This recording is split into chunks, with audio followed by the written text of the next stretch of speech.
요런 얘기 제가 많이 듣는데요. 상담 예약 잡아놨는데 상담비가 너무 비싸요. 듣고 깜짝 놀랐어요. 이유가 따로 있나요? 몇 번 말씀드리기는 했어요. 근데 여기 댓글이 되게 재밌어요. 맞아요. 깜짝 놀랐어요. 얼마인가요? 예약하려고 했는데. 이렇게 안내해 주시는 분들도 계시고. 요 얘기 한 번은 드릴게요. 얼마 전에 겪었던 일이기는 한데, 사실 한 7, 8년 동안 이제 재수술 상담, 재건 상담을 주로 하다 보니까 어떤 일이 생겼냐면, 이런 일이 생겼어요. 수술하고 저한테 그냥 CT 찍어보고 확인받으러 오시는 분들이 너무 많아졌어요. 그래서 아니 왜 수술해준 선생님한테 안 가시고요? 그랬더니 그 선생님은 바쁘세요. 이 얘기를 제 앞에서 하시더라고요. 그래서 난 뭐 하려고 이 짓을 하고 있나 이런 생각이 들었고, 그 다음에 그런 분들은 상담을 받으러 오셔서 제가 이것저것 상담을 드리겠는데 갑자기 핸드폰이 울리고 갑자기 나 지금 병원인데 지금 나갈게 그러면서 선생님 죄송해요 다음에 또 뵐게요 그냥 가요. 그런 일을 굉장히 많이 겪었어요. 그러니까 병원의 문턱이 너무 많이 낮아져도 환자들이 그냥 한번 들려서 CT 찍어보고 얘기나 들어보자 이런 분들도 굉장히 많았고, 그 다음에 수술한 병원에서 CT를 안 찍어줘서 그냥 들려서 찍어보고 가시는 분도 계셨고, 얼마 전에는 더 재밌는 분도 있었어요. 수술을 하고 CT를 찍고 저한테 설명을 듣고 가셨어요. 그리고서는 한 몇 달 있다가 그때 찍었던 CT를 받아보고 싶다고 해서 그 CT를 받아보시려면 비용을 내시고 오셔야 됩니다 해서 비용을 받고 드렸어요. 그랬는데 한 달 있다가 그때 주신 CT 잊어버렸어요. 다시 보내주세요. 이래가지고 이메일로 한번 보내드렸어요. 그랬는데 3달 있다가 지금 받아보려니까 다운로드가 안 돼요. 3달 지나서 보관 기간이 지났대요. 다시 보내주세요. 이러고 전화를 해요.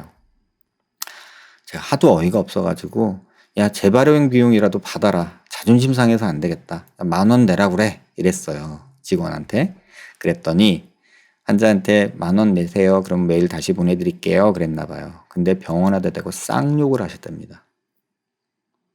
한 20분 동안 쌍욕을 하셨답니다.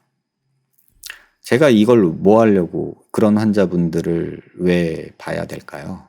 제 시간 내서 제가 힘들게 번 돈으로 1억 8천만 원이나 주고 CT를 사서 2천만 원짜리 3천만 원짜리 프로그램을 돌려가며 여러분한테 설명드리고 환자분한테 설명드리고 시간을 뺐고, 저희 직원은 무슨 죄를 져서 그 환자 CT를 또 다운을 받아서 그걸 또 메일로 보내고 전화에 시달리고 이래야 되는지 저는 모르겠어요. 그래서 그런 분들을 차라리 문턱을 높이자. 그리고 오는 분들한테 가능하면 자세히 설명을 드리려고 하자라는 게 지금 제 컨셉이에요. 너무 많은 분들이 지나가다 들리는 분들도 봤어요. 그냥 와서 CT 찍고, 저도 수술하고 있다가 조금 늦게 나올 때 있잖아요. 그런데 그럴 때 그냥 약속 있어서 가볼게요. 그러고 그냥 가시는 분들도 봤고요. 그래서 안 되겠다 싶어서 상담비는 10만 원을 받자 이렇게 한 거예요. 더 웃긴 건 뭐냐면 상담비 10만 원이 비싸요. 그런 분들이 수술은 어떻게 했을까요? 라는 생각이 들어요. 수술은 몇백만 원씩 주고 다른 병원에서 하고 상담비 10만 원이 아까워서 내 시간을 빼서 내 장비와 내 공간에 와서 상담을 받는 게 어찌 그리 당당한지 제 상식으로는 이해할 수가 없어요. 차라리 그런 분들을 걸러내는 장치이기도 해요. 어찌 보면. 그래서 여러분들이 비싸다 어쩌다 얘기하실 수도 있지만 제가 상처받지 않기 위한 어떤 자존심이기도 하고 또 약간의 허들? 장벽이기도 해요. 그냥 여러분들한테는 그렇게 말하고 싶어요. 여러분이 고민이 있어요. 친구한테 야 친구야 나 고민이 있어. 나 고민 좀 들어줘. 그런데 여러분 커피집에서 보자. 케이크라도 하나 먹으면서 얘기를 할 거예요. 그럼 한 2, 3만 원 쓰잖아요. 그죠?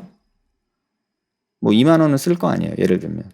친구한테 고민 상담하면서 커피값 내는 거 정도 돈도 아깝다. 이런 논리로 병원을 찾아서 여러분들이 대접받고 그럴 수 있다고 생각하시면 안 돼요. 그렇잖아요. 하다못해 친구한테 내 고민 상담할 때도 밥이라도 사주고 커피 사주고 술 사주고 이래가면서 얘기를 했는데 어떻게 생면부지 사람한테 와서 마치 내 권리인 양. 이게 이제 저는 문제라고 생각해요. 여러분들은 병원을 다니는 게 저는 뭐 나라에서 돈 주나요? 그거 아니잖아요. 저 힘들게 공부하고 어렵게 번 돈으로 이만큼 이꾸는 데까지 여러분들 잠잘 때 막 그렇게 하는 거 아니잖아요. 그죠? 그 부분을 이해를 하셨으면 좋겠어요. 상담비가 10만 원이에요. CT는 돈을 받지 않고 있어요. 그래서 CT를 촬영을 복사해 가신다면 CT 촬영비를 받는 거고요. 상담비를 10만 원 받고 있는 거예요. CT는 돈을 받고 있지는 않아요. 대신에 CT를 만약에 복사본을 원하시면 그때는 CT 촬영비를 받아요. 그러니까 오해하시면 안 돼요. CT 복사비가 아니에요. CT 촬영비 안 받았던 거를 받는 거예요. 왜냐면 그거 역시도 제가 상담하러 오시는 분한테 CT가 없이 상담하는 거는 저한테는 말이 안 돼요. 그러면 CT 촬영비 따로 받고 상담비 따로 받고 그러면 여러분들한테 너무 부담이 돼요. 그래서 CT비는 안 받아요. 근데 제가 찍은 CT, 제가 지금 저희 병원에서 제가 CT 세팅해 놓은 것도 저 나름대로 한 1년 넘게 고생한 거거든요. 그 세팅값으로 찍은 CT 가지고 다른 병원 상담받으러 가시는데 제가 그거를 무료로 해드리는 거는 아닌 것 같아요. 그래서 그거는 CT 비용을, 복사 비용을 따로 받고 있어요. 그래서 이렇게 생각하실 수도 있지만 이거는 이런 얘기는 어떻게 보면 그래요. 호의가 계속되다 보니까 환자의 권리처럼 생각하시게 된 것 같아요. 성형외과에서 상담이 왜 무료여야 됩니까? 그러다 보니까 여러분은 장사꾼한테 상담을 받게 되는 거고 그러니까는 대충 상담 받게 되고 실장이 달라붙어서 수술 꼬시는 게 익숙해져 버린 거죠. 그러니까 저희 병원 와가지고 제가 항상 하는 말이 그거예요. 여러분 뭐 수술하라고 저는 얘기 잘 안 하거든요. 그냥 오늘은 공부한다 생각하세요. 그리고 할지 말지는 집에 가서 고민하세요. 여기서 정하지 마세요라고 제가 보통 얘기를 해요. 그러니까 그런 경우 때문에 그런 거니까 이해를 부탁드려요.